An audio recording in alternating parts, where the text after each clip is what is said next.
Good evening and welcome to day 13 of the IslandStats.com World Cup 2022 show. I'm your host, Earl Baisden. Joining me is co-host Fully. There's a lot of noise, only because there's excitement in the air in these bars in Bermuda with the World Cup. Today was another day of excitement, a lot of excitement, and I want to go back to a comment you made yesterday about the Germany team, because it came out online exactly what you said. It's almost like the person that wrote it and a top journalist was watching and listening to what you said. Yeah. Hey.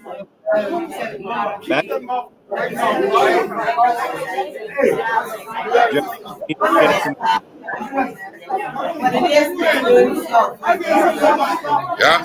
So, realistically, it came out that you even stated that, they had a bunch of Bundesliga's defenders, and that's exactly what the comment was. Bundesliga. They look good in the Bundesliga because if you look at it, and we all know the Bundesliga is not, the football isn't that attractive. It's discipline, but you look at it, everybody just drops behind the ball, and the defenders look to clean up everything, and we go to the other side. So, when you play in the World Cup, it becomes a little different because now you got fitter, faster, stronger. Everybody's trying to win. If your defenders are not used to that, it actually showed up for Germany that they were not prepared for that. No. And by the way,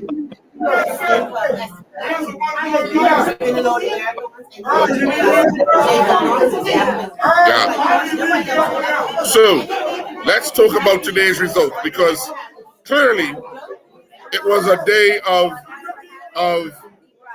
you go home or you stay in the event. Portugal playing South Korea. South Korea knew going into the game the only chance they had was if they won. Right? They play a team, Portugal, who had already qualified, and they get the business done. South Korea, what does that do for the continent of Asia?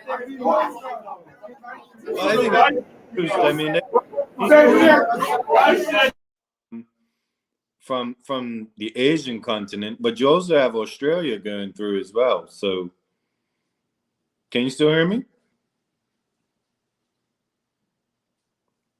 Can you still hear me? Yeah.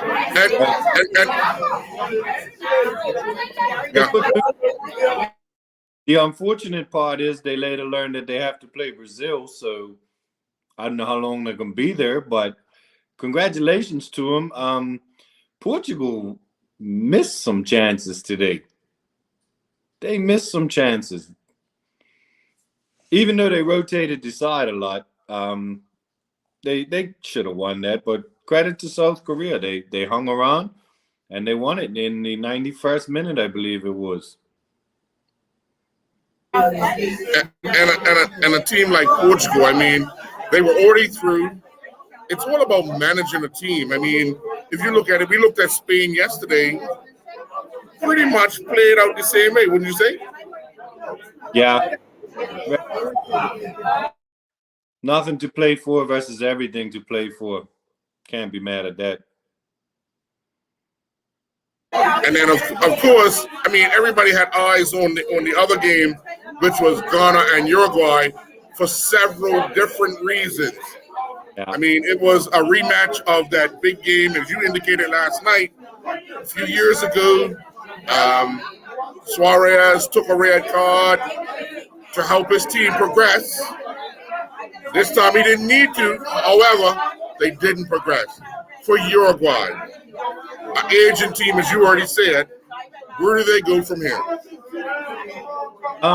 Well, Uruguay is going to have to rebuild because now that they lost two of their bigger players in Cavani and Suarez, I wouldn't expect to see them at the next World Cup. But at the same time, I turned that game off. I can't even lie to you.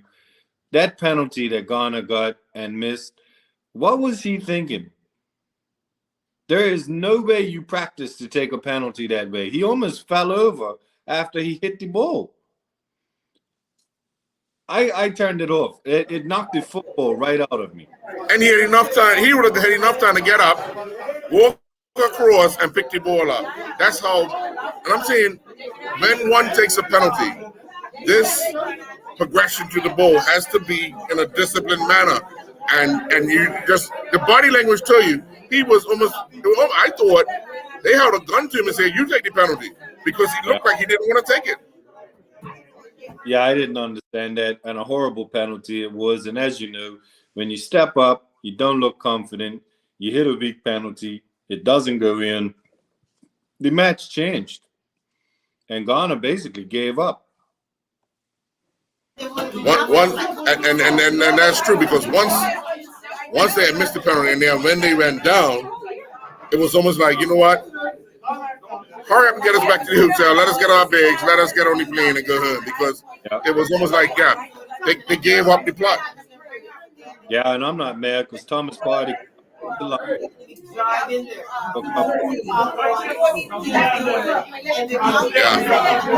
And then we went to the 3:00 game. I'm going to start with the Serbia-Switzerland game, because you said this game here is the game to watch, and I agree with you 100%, because the winner of this game was almost guaranteed to go through. That was, Cameroon beating Brazil was an option, but they needed something else to happen, which I don't know, because those two teams had to win the game. Serbia proved one thing: they are no pushovers. Even when they went down 3-2, one thing, and we talked about this even after the who lost, one of these Asian teams lost, and the coach was on the field, got sent off. Yeah. I didn't like the Serbian player, the reserves on the field after the penalty was declined and the foul was declined, and they wanted to take matters into their hands. Listen, you're a player, sit on the side, warm up when the coach tells you to warm up. I just think that took away from the game itself. Yeah, it was late, so it didn't help in any way to them. But yeah, I did tell you yesterday this one was going to be a cracker, and it had pretty much everything but a red card. I didn't think Switzerland had that many goals in them. I'm not going to lie to you, but credit to them. Granit Xhaka played a blinder, an absolute blinder today, which we know he can do. But man, what a great result for Switzerland, and credit to them. They're marching on. And then let's move to that Brazil-Ghana game, because if you look at it, we talk about Brazil, right? And it's getting louder because everybody wants to have a conversation about their team with me while we're live. But we talk about the Brazil team, and even 11 reserves could start at anywhere else. However, when you're not playing on a regular basis, it's very difficult at times to mix match those type of players. However, if you looked at Ghana, they took those cards early and told Brazil, you're not going to have your way today. And then eventually, that goal was first class. If you look at it, the early cross, the header, the goalkeeper was he should have had a ticket in his hand because he was a spectator. Yeah. First of all, they were playing Cameroon. You keep saying Ghana, but they were playing Cameroon. So I just correct you there. Sorry. I'm sorry. Yeah, Cameroon. I am totally sorry for that. Cameroon. Yeah. But credit to them, they came out. But again, Earl, I mean, there was a lot of changes to the team. Brazil should have won that game. Bruno came on 60 minutes. He could have had a hat trick. Any other day, it's a hat trick. Dubai, they brought on Pedro that came up top. That must have been a learning experience because he did not look like he was up to it. He had a chance, could have scored. I don't know. It kind of had this air of. I said it when Switzerland went up 3-2. Cameroon's gonna beat Brazil now. You just thought it was gonna happen. I just thought it was gonna happen. The way this World Cup's been, it just had to be a little interesting. And it would have been cooler if Cameroon could have scored a little earlier. But it was like the 94th minute. But how many times have you seen somebody score a winning goal to beat Brazil, celebrate by taking off their jersey, get a second yellow card and thus a red card, and not even care about it because the man just said, you know what? All right, I'm going. Check you later. I've done. But you know what's funny, Fully? When Cameroon arrived at the stadium, they came in with this drum beat and they were up. It's almost like when the guy scored and he got sent off, he ran off to that same drum beat. You know why? He knew they didn't care nothing else. Nope. They had beaten the greatest team in the world when it comes to football. Regardless of how they're playing now, that's what they will take away from this World Cup. Oh, yeah. Nobody can take it away from you. You have beat Brazil at a World Cup. It's not Brazil's reserves or Brazil's second string. You beat Brazil. So you can celebrate that all you want. I thought it was quite classy almost. You know what? We're not going to score anymore. Check you guys later. I'm going out on a high. So good for them. Good for them. All right. So let's turn to tomorrow because we've now come down to the one and done. It's knockout stage. We've been through the group stages. You played your 3 games. After 3 games, those teams are out. Now it is crunch time. Yeah. It's win or go home. First of all, let me just get an opinion from the people here.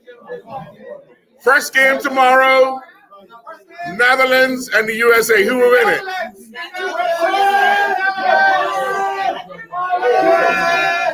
All right. Well, some have said Netherlands. Some are saying USA. Fully, what? And I know you are a diehard Netherlands fan, but I'm going to ask you because I'll take your team.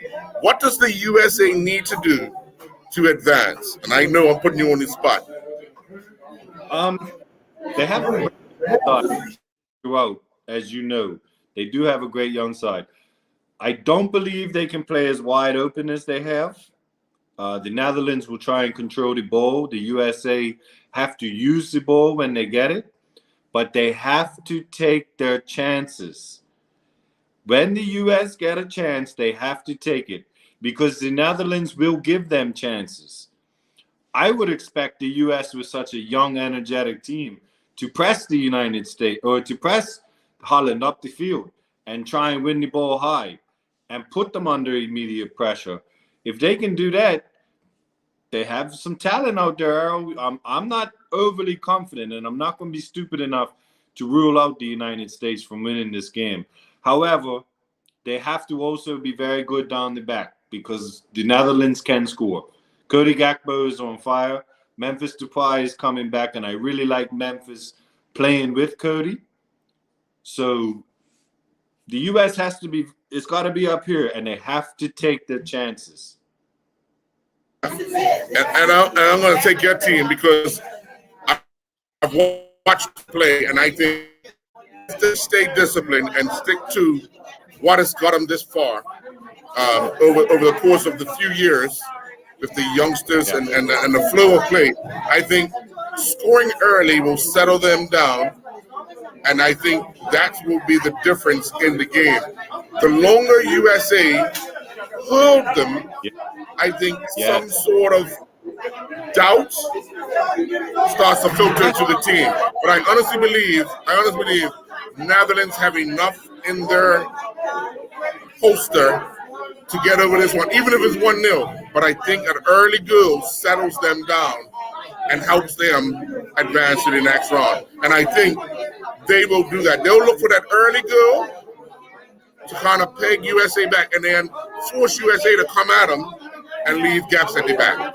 As you've already indicated, the USA have to be disciplined in those areas, but when you're down a goal, you almost have to open yourself up to get back in because there's no other chance other than this one shot for 90 minutes, and then you either win or go home. So I just think the Netherlands have enough in their arsenal that will help them progress on to the next round. So good luck to you and good luck to the Netherlands. And you know what? Good luck to the United States. Yeah, I think it'll No. be Yeah. Now, the 3:00 game. Cricketers versus footballers. And that's no slight against Australia, but everybody knows Australia as cricketers. yeah. Here they are in the round of 16 playing against the hand of God. The hand of God. So Yeah. tell me, what's your prediction for this one? Well, just said about the United States and the Netherlands. The longer Australia can stay in this game at 0-0, maybe 1-0, they will feel like we could get something. Now, at the same time, the longer it stays 0-0, or maybe only 1-0, the pressure mounts on Argentina because they have the GOAT, they have the best in the world, they have whatever adjective or phrase you want to use, and if he's not in the final, it's a failure. I mean, that's just the reality of playing for Argentina. I think Australia will come to play, but again, they have to be smart. Argentina will obviously look to be Argentina. They will look to play football. They will look to score goals. They will probably be the dominant force in the game as they are the better footballing. But I think it could be a decent game to watch. The one thing I would say, the one problem that I think Argentina would have is settling in and thinking we should beat this team with ease. And if that sets in, just like their first game, they may come out on the wrong side. Now that they've had that early loss, I think the coaching staff and the more senior players will remind the guys that you have to play every game, every 90 minutes. If not, it is over. And they're getting better. They're good. Yeah. And I mean, even for Australia, they will enjoy the fact that they've made it to this round of 16. And if they get lucky, it's another spot. I mean, as you keep saying every show, the ball's round and you start off at 0-0. Anything can happen. I mean, if I'm Australia, I get somebody to stand on the left foot of Messi and force Argentina to find another way to beat me. I mean, if you look at it, that first half of Argentina's game, the last game, Messi was playing up the middle. He didn't touch the ball, and Argentina looked 7s and 9s. Yeah. The second half started, and Messi dropped back, got the ball, started doing things, and they looked a completely different team. So for Australia, they're going to have to figure out a way to keep him quiet for 90 minutes, plus the injury time to come away with a victory. And that's going to be the key. Yeah, they'll have to play the game of their lives, but they got nothing to lose, so to win this. So it's really a bonus. Anything they can do, get out of this game. And if they should win, oh my Lord, they'd never hear the end of it. And in Australia or Argentina. But I just hope for 2 good games tomorrow. 2 good games to watch. Right now, the cricketers are hammering the West Indies, and if the footballers beat the Argentinians, boys, sports in Australia, it's over. They won't be down under no more. They'll be over the top.